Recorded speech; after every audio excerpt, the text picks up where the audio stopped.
इस वीडियो में हम ऐसे क्वेश्चन के बारे में बात करने वाले हैं जो अक्सर क्वेश्चन एग्जाम में पूछा जाता है। इस क्वेश्चन के बारे में बात करेंगे दर्पण क्या है, इसके प्रकार क्या है और इसका उपयोग क्या है और दर्पण का सूत्र क्या है। दर्पण से संबंधित सारे क्वेश्चन आपके यहाँ पर सोल्व हो जाएंगे। तो आपको वीडियो लास्ट तक देखना है और चैनल अच्छा लग रहा हो आपको और वीडियो अच्छा लग रहा हो तो आप चैनल को सब्सक्राइब कर सकते हो, वीडियो को लाइक कर सकते हो, एक छोटा सा प्यारा कमेंट कर सकते हो। चलो आगे बात करते हैं दर्पण की। दर्पण क्या होता है? दर्पण क्या होता है दोस्तों कि दर्पण एक ऐसी चिकनी सतह होती है जिसके कह सकते हो आप कांच क्या होता है या फिर कह सकते हो दर्पण। कांच को ही दर्पण कहते हैं, कांच या दर्पण। तो एक सतह होती है जिसकी एक तरफ क्या लगी होती है, पॉलिश लगी होती है और दूसरी तरफ से क्या होती है, चिकनी होती है, उसको बोलते हैं दर्पण।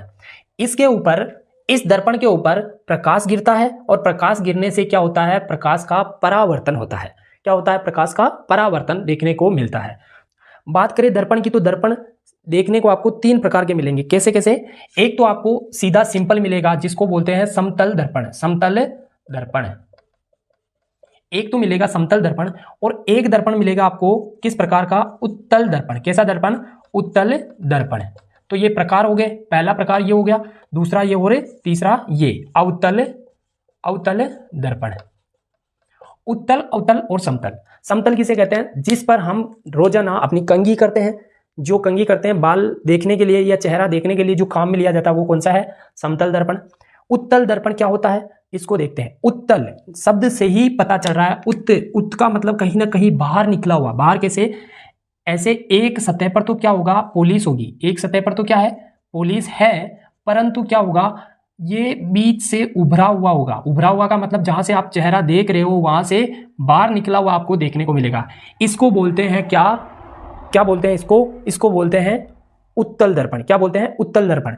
अवतल दर्पण क्या होता है? यहां पर मान लो कि एक दर्पण है और ये इस प्रकार का दर्पण है, इस प्रकार से। तो इसके क्या लग रहा है, पॉलिश किधर लगी हुई है, इसके पॉलिश लगी हुई इस पोस्टर में, यानी इधर जो देखने वाला जो भाग है जिस पर आप देखोगे उधर से कहीं ना कहीं क्या है, अंदर धसा हुआ है, अंदर गया हुआ है ना। तो ये क्या कहलाता है? अवतल दर्पण। ये हो गया उत्तल दर्पण और ये क्या हो गया, अवतल दर्पण। डायग्राम से आपको समझ में आ रहा होगा कि उत्तल दर्पण किसे कहते हैं और अवतल दर्पण किसे कहते हैं। ये दर्पण बनते कैसे हैं? तो देखो, ये दर्पण ऐसे ही नहीं बन गए। ये क्या थे, दर्पण एक गोले का भाग होता है। क्या होता है? एक गोले का भाग होता है। तो ऐसे मान लो कि एक ये गोला था और एक इस प्रकार से ये गोला था। तो इस गोले का जो भाग था इसके बाहर की ओर यहां से काटा, तो काटने के बाद इधर की ओर पॉलिश की, यानी अंदर वाला जो भाग, दबा हुआ जो पोर्शन है उसमें आप देख सकते हो ये वाला दर्पण है। इसको मान लो यहां से काटा और जो बाहर की ओर जो भाग है इस पे आप देख सकते हो। तो ये उत्तल दर्पण और ये अवतल दर्पण। डायग्राम से आपको समझ में आ गया होगा। अब उत्तल और अवतल दर्पण का विस्तार से बात करते हैं। देखो यहां पर हम दोनों दर्पण के बारे में डिटेल से जानने वाले हैं। तो उत्तल दर्पण होता है, देखो ये भी एक गोले का भाग है, यहां पर बीचों बीच क्या है, इसका केंद्र है। इस गोले को इस प्रकार से काटा जाए कि यहां से काटने के बाद इसके अंदर की ओर पॉलिश कर दी और ये बाहर उभरा हुआ जो भाग है, इसीलिए ये उभरा हुआ जो भाग है ये क्या है, देखने के काम आता है, या फिर इसको चिकना सतह कह सकते हो। तो ये है उत्तल दर्पण। और इसके क्या कर दिया, बाहर की ओर तो क्या कर दी, पॉलिश कर दी, और इसके अंदर वाला जो भाग है उसमें पॉलिश नहीं है, ये अंदर दबा हुआ भाग दिखाई देता है, इसीलिए इसको बोलते हैं अवतल दर्पण। अब यहां पर होता कुछ ऐसे है कि इनको देखने के लिए ये एक गोले का भाग है, ये भी, और ये भी एक गोले का भाग है। तो यहाँ पर क्या क्या चीज़ें होती हैं उनके बारे में बात करते हैं। मैं इस जो रिमूवल पार्ट है इसको मैं हटा देता हूँ, तो क्या है कि अपना दर्पण जो बनेगा वो एक सही से दर्पण बन जाएगा। तो यहाँ पर देखो कि यहाँ पर आपको एक, अगर इसको बीचों बीच से काटे, यानी बीचों बीच एक लाइन खींचे, तो ये जो बीचों बीच एक लाइन मिलेगी आपको, जहाँ पर इस बीचों बीच लाइन को क्या बोलते हैं, इस बीचों बीच लाइन को बोलते हैं मुख्य अक्ष। क्या बोलते हैं? मुख्य अक्ष बोलते हैं इसको। क्या बोलते हैं इसको बोलते हैं मुख्य अक्ष। यहां पर जिस गोले का भाग था उस गोले के बीचों बीच यदि एक पॉइंट बनाया जाए तो इसको बोलते हैं वक्रता केंद्र। क्या बोलते हैं? वक्रता केंद्र बोलते हैं। और इसको सी से लिखते हैं। किससे लिखते हैं? सी से। किससे? सी से। अब यहां पर भी वक्रता केंद्र सी है और इसके बाद इसको यहां से यहां, देखो आपको पता है कि एक गोला है, तो एक गोला था, तो इस पूरे गोले का जो यहां से यहां तक की जो ये दूरी थी या फिर ये इसकी जो लेंथ है इसको व्यास बोलते हैं, और इससे आधा भाग क्या कहलाता है? त्रिज्या। तो वक्रता केंद्र से यहां तक का जो भाग है इसको बोलते हैं इसकी त्रिज्या, इसको बोलते हैं इसकी त्रिज्या, और इसको लिखते हैं आर से। ये वाला जो भाग है जिस दर्पण के यहां भी और यहां भी, इसको बोलते हैं ध्रुव। ध्रुव को पी से लिखते हैं। तो यहाँ पर ये चीजें कुछ समझ में आया होगा। ध्रुव और वक्रता केंद्र के बीचों बीच अगर एक भाग लिया जाए जहां पर सबसे पहले प्रतिबिंब गया, यानी जो बिंब है ऐसे ऐसे अगर किरण जा रही है तो यहाँ टकराने के बाद में एक पहला प्रतिबिंब जो बनता है, सबसे पहला प्रतिबिंब बनता है, यानी अनंत से आती है और प्रतिबिंब बनता है, इसको बोलते हैं ऐप। और ऐप यानी फोकस बिंदु। और यहां से लेकर ध्रुव के बीच की दूरी, यहां से लेकर ध्रुव के बीच की दूरी कहलाती है फोकस दूरी। फोकस दूरी। तो ये हो गई आपकी फोकस दूरी, ये हो गई त्रिज्या।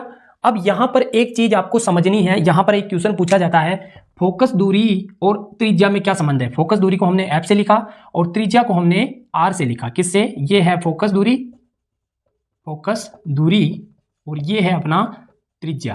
क्या है? त्रिज्या। तो इन दोनों में क्या संबंध होता है? देखो यहां पर आपको दिखाई दे रहा होगा कि यहां से लेकर यहां तक का जो भाग है ये इसके बीच का भाग होता है। यहां पर इनका सीधा सा संबंध होता है। आपको मैं सीधा सा संबंध बता दूं कि ये सी से लेकर पी तक की जो दूरी है इसको त्रिज्या बोलते हैं आर। ये क्या होती है? इसकी जस्ट डबल होती है, यानी अगर दो एफ हो तब जाकर किसके बराबर होगा? इस फोकस इस त्रिज्या के बराबर होगा। तो इनका क्या संबंध बना? आर बराबर 2f का संबंध बन गया। आर बराबर 2f। यानी एक क्वेश्चन पूछा जा सकता है कि आपको मान लो कि 4 सेंटीमीटर का कोई व्यास है, ऐसा बोल दिया 4 सेंटीमीटर का कोई व्यास है तो इसकी फोकस दूरी ज्ञात कीजिए। तो आपको सेंटीमीटर व्यास में दिया है, तो पहली चीज तो ये देखो व्यास में दिया, तो व्यास से आधी क्या होगी? त्रिज्या।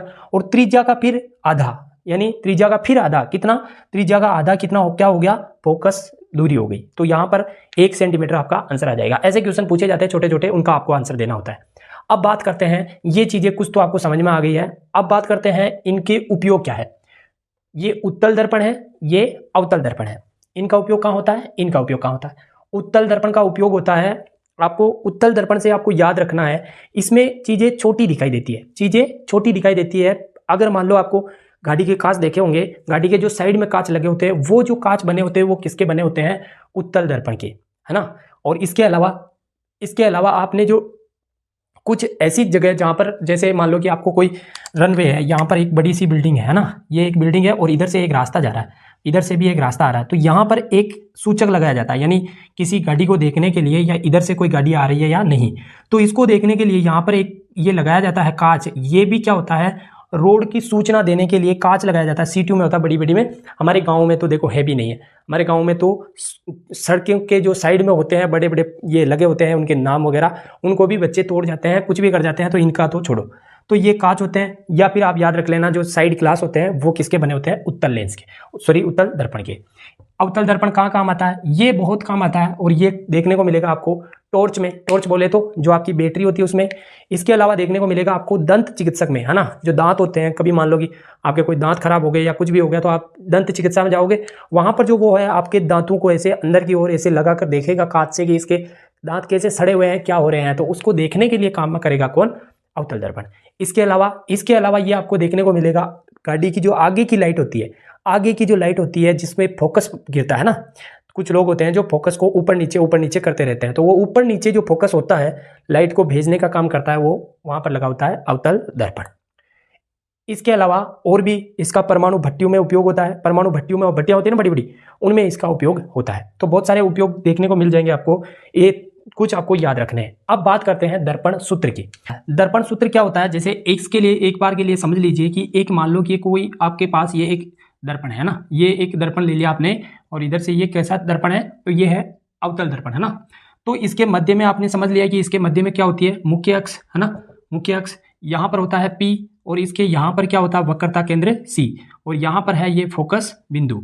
तो यहाँ पर जो यहाँ से प्रकाश की जो किरण जाएगी इस पे, तो वो प्रकाश की किरण इस पे टकराने के बाद वापस जाएगी, तो ये जाने वाली जो किरण है इसको बोलते हैं बिंब। यहाँ पर जो चीज यहाँ से जिससे ये प्रकाश निकलता है उसको बोलते हैं बिंब।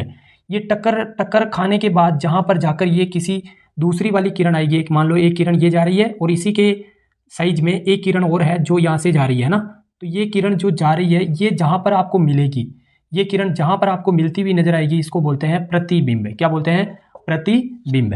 तो इस प्रतिबिंब को, यानी जो बिंब है उस बिंब को दर्शाते हैं किससे? U से। और जो प्रतिबिंब है उसको दर्शाते हैं, प्रतिबिंब को उसको दर्शाते हैं किससे? V से। इसके अलावा जो ये क्या है? प्रतिबिंब की दूरी है। क्या है?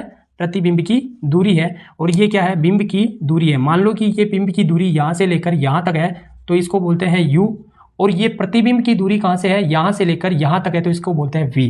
क्योंकि सारी जितनी भी दूरियां हैं वो p से मापी जाएगी। तो यहाँ पर आपको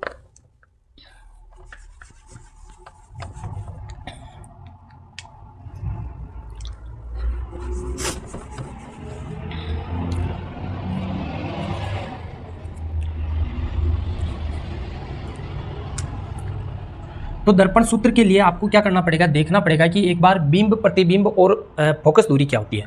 तो फोकस दूरी तो आप जानते हो कि मान लो कोई ये एक अवतल दर्पण है और इसके क्या है, ये मुख्य अक्ष है। तो इस मुख्य अक्ष का ये जो गोले का भाग है इसको सी कहते हैं और इनके बीचों बीच क्या होती है, एफ पॉइंट होता है।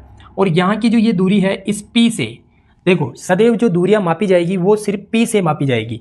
तो यहाँ से यहाँ की जो दूरी है उसको बोलते हैं एफ।